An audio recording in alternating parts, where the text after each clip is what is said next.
नमस्कार, mathematical economics for beginner series के एक और वीडियो में आपका स्वागत है। इस वीडियो में आज हम लोग नए टॉपिक पे चर्चा करेंगे जिसका नाम है पार्शियल इलास्टिसिटी। हम लोग दोस्तों इलास्टिसिटी पहले ही पढ़ चुके हैं। प्राइस इलास्टिसिटी फॉर डिमांड, इसका एक फार्मूला हम लोगों ने देखा था, जहाँ से शुरुआत की थी।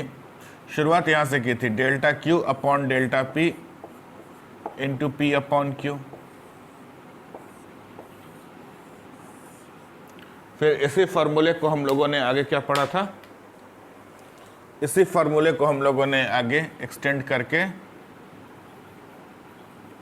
D Q upon D P into P upon Q पढ़ा था।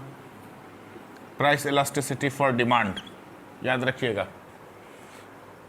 अब चूंकि हम लोग पार्शियल डिफरेंशिएशन पढ़ चुके हैं, इसीलिए हमारे पास इसको और फर्दर मॉडिफाई करने का ज़रिया है। हमारे पास इसको फर्दर हम मॉडिफाई क्या कर सकते हैं, किस तरह से कर सकते हैं, del Q upon del P into P by Q लिख सकते हैं। ठीक है। यहाँ से यहाँ तक की जो हम यात्रा है, इसको हम लोगों ने इलास्टिसिटी वाले वीडियो में देख चुके हैं। लेकिन आइए अब इसको यहाँ से यहाँ की यात्रा को समझते हैं। देखिए, यहाँ तक तो हम लोग मान के चलते थे कि Q is the function of, मतलब quantity demanded is the function of price. लेकिन जब हम यहाँ से यहाँ की यात्रा कर रहे हैं, उसमें हम ये भी मान के चलते हैं, प्राइस तो है ही, ऑल्टरनेटिव का प्राइस है, इसमें हमारे पास इनकम भी है, ठीक है, और भी अन्य चीज़ें हैं, ठीक है। और जब हम इस वाले एक्सप्रेशन की चर्चा कर रहे हैं, तो जैसा पार्शियल डिफरेंशिएशन में जब हम लोगों ने किया था, जब एक्स वाई को हम डिफरेंशिएट करते थे, पहले तो हम एक्स के रेस्पेक्ट में डिफरेंशिएट करते थे। उस समय क्या मानते थे कि वाई हमारा कांस्टेंट वैल्यू है। इस वाले एक्सप्रेशन में हम इसके रिस्पेक्ट में डिफरेंशिएट करेंगे, बाकी सबको कांस्टेंट मान लेंगे, ठीक है। अब प्रश्न ये उठ सकता है कि सर, जब आप इसके रिस्पेक्ट में डिफरेंशिएट किए हैं तो हमारे पास ऑप्शन तो है, इसके रिस्पेक्ट में हम लोगों ने डिफरेंशिएट किया, बाकी सबको कांस्टेंट रख दिया, तो क्या हमारे पास इस बात का ऑप्शन है कि इस वाले को हम इस वाले के रिस्पेक्ट में डिफरेंशिएट करें, बाकी सबको कांस्टेंट रख दें? तो इसका उत्तर है हाँ, है, हमारे पास ऑप्शन है। तो हमारा एक्सप्रेशन कुछ इस तरह से निकल के सामने आएगा।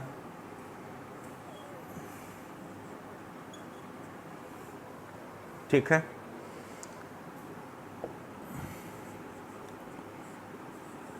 ये एक छोटी सी चर्चा और हो जाए यहाँ पर। इलास्टिसिटी जब हम लोगों ने पढ़ा था, तो उसमें ये पढ़ा था कि percentage change in the price has some impact on percentage change in the quantity demanded. ठीक है। यानी कि चेंज हमारा कहाँ हो रहा था, इस वाले वेरिएबल में हो रहा था।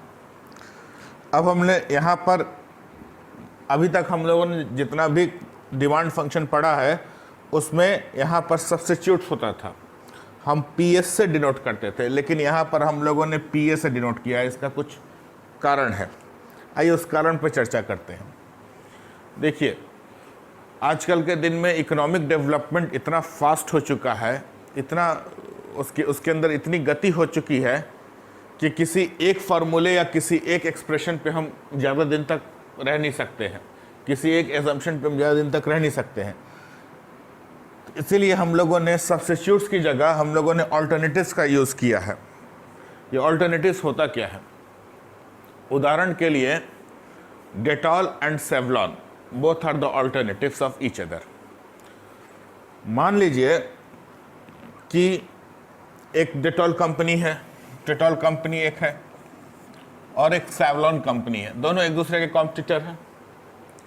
जब दोनों एक दूसरे के कॉम्पिटिटर हैं, इसमें डेटॉल कंपनी के सीईओ को मान लीजिए एक दिन पता चलता है कि सेवलॉन जो है अपना प्राइस जो है 10% रिड्यूस करने वाला है, ऑल्टरनेटिव का प्राइस रिड्यूस हो रहा है, ठीक है। तब उस समय डेटॉल कंपनी का जो सीईओ होगा अपने मैनेजर्स को कहेगा, अपने फिनांस टीम को कहेगा कि भाई आप लोग स्टडी करके ये बताइए कि यदि सेवलॉन ने 10% दाम घटा दिया तो हमारी जो क्वांटिटी मार्केट में डिमांड हो रही है उस पर कितना इम्पैक्ट पड़ेगा, क्योंकि कुछ ना कुछ लोग तो सेवलॉन की तरफ तो शिफ्ट करेंगे ही करेंगे, कुछ ना कुछ कंज्यूमर्स। वैसी स्टडी करके मान लीजिए कुछ उसके जो मैनेजर्स हैं, जो उसकी फिनांस टीम है, स्टडी करके किसी एक डेटा पर आई कि साहब हमारा जो सेल्स है इतना परसेंटेज डाउन होगा। उसके बाद इसका सीईओ कहेगा कि देखो भाई हमारा सेल्स इतना डाउन हो रहा है तो हमको अपना प्रोडक्शन कितना कम कर देना चाहिए ताकि हमारा जो प्रॉफिट है वो मैक्सिमाइज हो सके। यहाँ तो प्रॉफिट भी थोड़ा हिट होगा। प्रॉफिट हिट होगा, क्यों हिट होगा? क्योंकि हमारा जो टर्नओवर है वो थोड़ा कम हो रहा है, हमारे कुछ कस्टमर्स, हमारे कुछ क्लाइंट्स जो हैं वो सेवलॉन कंपनी की तरफ शिफ्ट कर रहे हैं। तब जब हमारा टर्नओवर कम हो जाएगा तो जाहिर सी बात है प्रॉफिट में भी थोड़ा बहुत असर तो पड़ेगा ही पड़ेगा।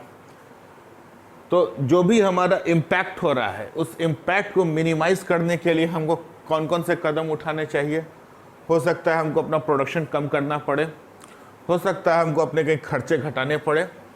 तो इस तरह के डिसीजन लेने में एक कंपनी को, एक फर्म को सहूलियत होती है जब हमारे पास इस तरह का कोई टूल्स होता है, कोई इस तरह का कोई हमारे पास मेथड होता है, उस मेथड से।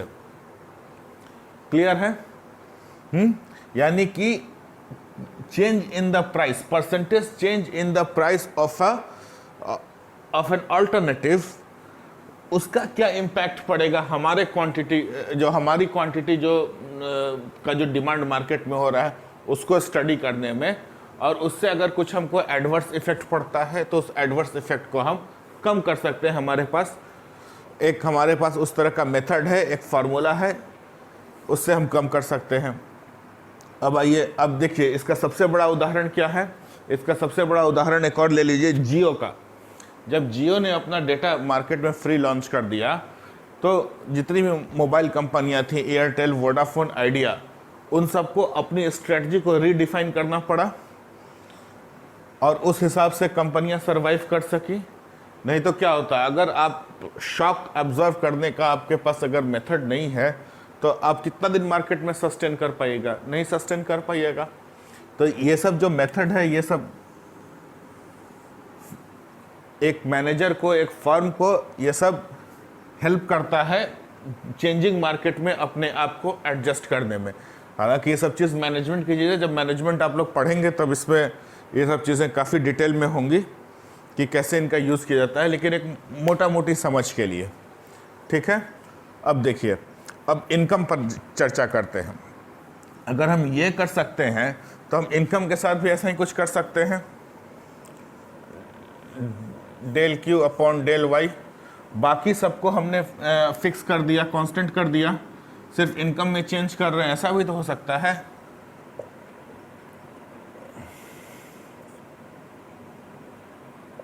यानी इनकम में चेंज होगा तो क्वांटिटी में किस तरह से फर्क पड़ेगा। अब देखिए, इस तरह की जो इलास्टिसिटी होती है ये बहुत इंपॉर्टेंट होती है जहाँ पे इन्फीरियर गुड्स, नॉर्मल गुड्स और सुपीरियर गुड्स का सवाल आता है। कैसे होता है बता रहा, अगर ये नेगेटिव हो गया यानी कि ये क्यू जो है हमारा इन्फीरियर गुड है। अगर ये 1 से ज़्यादा हो गया तो हम ये मान सकते हैं कि वो सुपीरियर गुड्स होते हैं। सुपीरियर गुड्स मतलब स्पोर्ट्स कार, जो महंगी लग्जरियस आइटम्स होती हैं उनको सुपीरियर गुड्स कहते हैं। आइए इनका किस तरह से उपयोग होता है इसको भी समझ लें, थ्योरी समझ लें पहले। देखिए, अगर इस तरह से कॉन्सेप्ट क्लियर होगा तो ये लंबे समय तक दिमाग में बैठा रहेगा कॉन्सेप्ट, और किसी भी प्रकार की सुनामी इनको हिला नहीं पाएगी, इसलिए ध्यान रखिएगा। आइए इस कॉन्सेप्ट को समझते हैं। इसका यूज़ किस तरह से होता है, किस तरह से यूज़फुल है। मान लीजिए कोई कंपनी है जो बहुत ही छोटे मार्केट सेगमेंट में काम करती है। ऐसे समझते हैं इसको,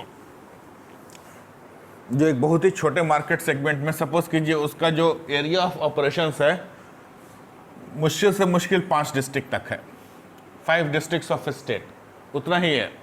अब कई सारी ऐसी कंपनियां होती हैं, कई सारे ऐसे प्रोडक्ट्स बनाती हैं, जैसे डिटर्जेंट फैक्ट्री सब जो होती हैं, छोटी छोटी डिटर्जेंट फैक्ट्रीज होती हैं जो बनाती हैं और जिनका एरिया ऑफ ऑपरेशंस बहुत लिमिटेड रहता है, 1-2 डिस्ट्रिक्ट ही रहता है।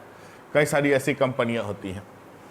मान लीजिए उस डिस्ट्रिक्ट के किसी सेगमेंट में वो काम कर रही है, ये पूरा डिस्ट्रिक्ट है जिसमें वो एरिया ऑफ ऑपरेशंस है।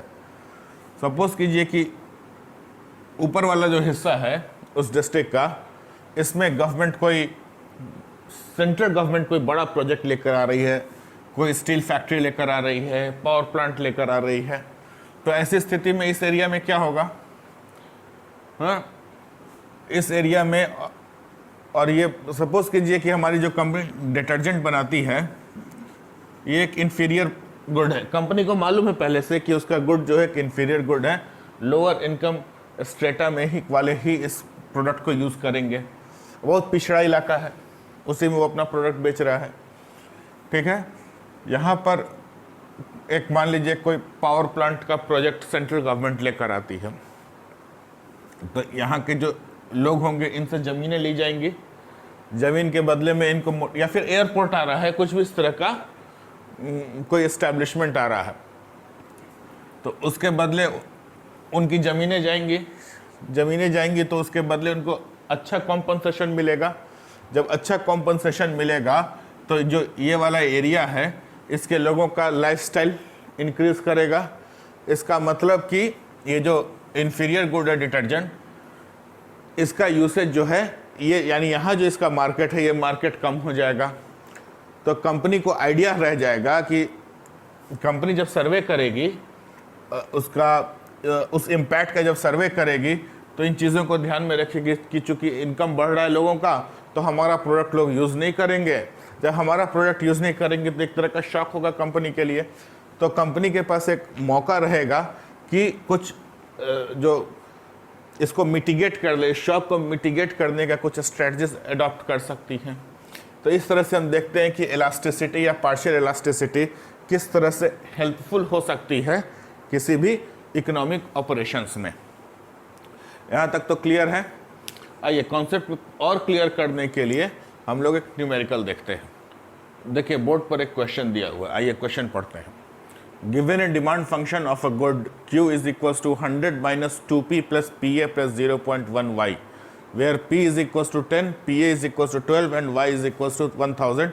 Find the price elasticity of demand.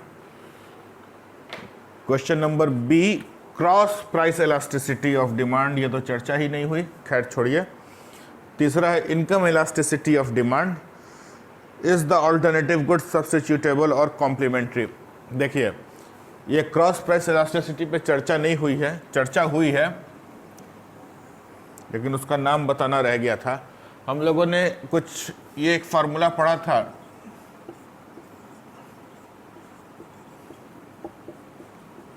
जब अल्टरनेटिव का प्राइस चेंज होता है तो क्या इम्पैक्ट पड़ता है क्वांटिटी पे, तो ये वही है क्रॉस प्राइस इलास्टिसिटी।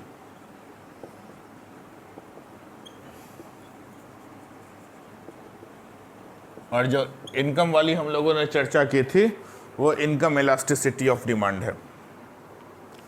ठीक है, तो आइए इसको सॉल्व करते हैं। पहला पार्ट क्या कह रहा है? अच्छा हाँ, एक चीज़ और देखिए इसमें, इस क्वेश्चन में एक पते की बात है। लास्ट वाली लाइन पढ़िए, is the alternative good substitutable और कॉम्प्लीमेंट्री। आइए देखिए किसके बारे में पूछ रहा है, ऑल्टरनेटिव के बारे में पूछ रहा है। अब यहाँ पे ध्यान दीजिएगा, सिर्फ ये देखने भर से होगा, कुछ कैलकुलेशन की ज़रूरत नहीं है। यहाँ पर साइन हमारा प्लस है, प्लस साइन का मतलब क्या होगा कि अगर ये बढ़ेगा, if there is an increase in PA then there is an increase in quantity also. अगर इस तरह का कोई फीचर एग्जिबिट कर रहा है तो वो ऑल्टरनेटिव होगा या कॉम्प्लीमेंट्री होगा? सोचिए, अगर किसी प्रोडक्ट का दाम बढ़ रहा है जो कि ऑल्टरनेटिव है, उस कारण से हमारा क्वांटिटी का डिमांड बढ़ेगा कि नहीं बढ़ेगा? बढ़ेगा। तो ये जो पीए है हमारा, इसको हम अगर पीएस कह दें सब्स्टिट्यूट सही है तो कोई गलत नहीं होगा।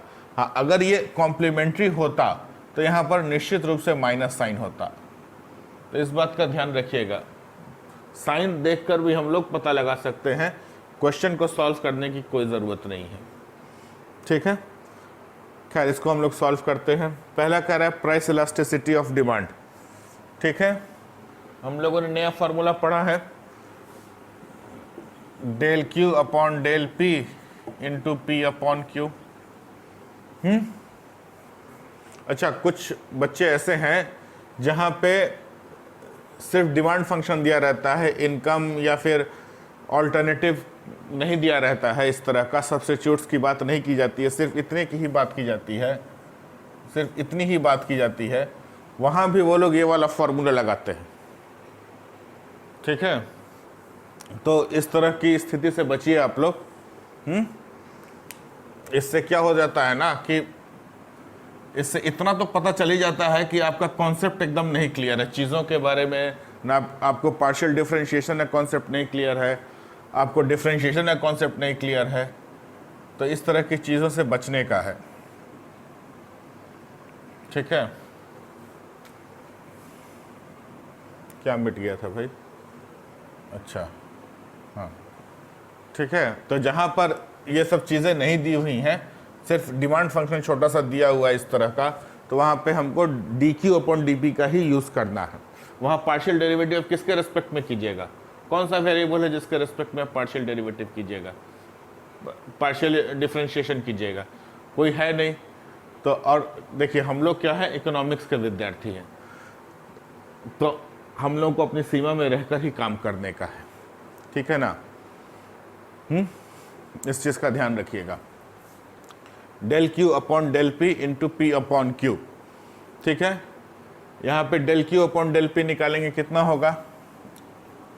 Del Q upon del P, ये पूरा फार्मूला होता है। Del Q upon del P निकालेंगे तो कितना होगा? Del Q upon del P -2 होगा, बाकी तो सब 0 हो जाएगा।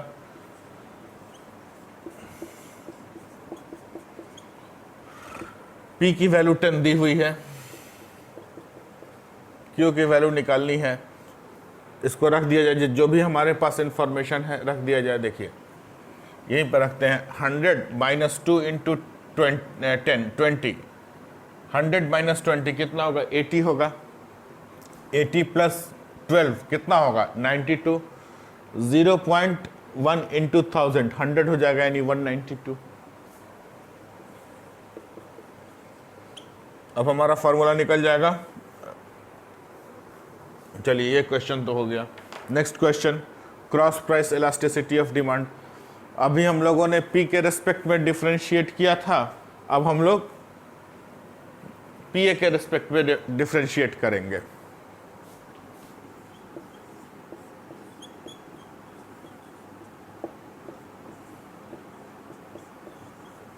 ठीक है, तो del Q upon del P A कितना होगा? 1 हो जाएगा, ये वाली क्वांटिटी 1 हो जाएगी हमारी।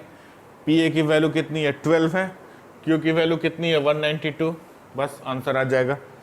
तीसरा, income elasticity of demand, simple वही करना है, del Q upon del Y into Y upon Q.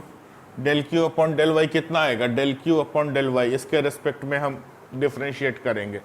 0.1 into income कितना है? 1000, क्वांटिटी कितनी है? 192। बस इसको सॉल्व कर दीजिए, आंसर आ जाएगा।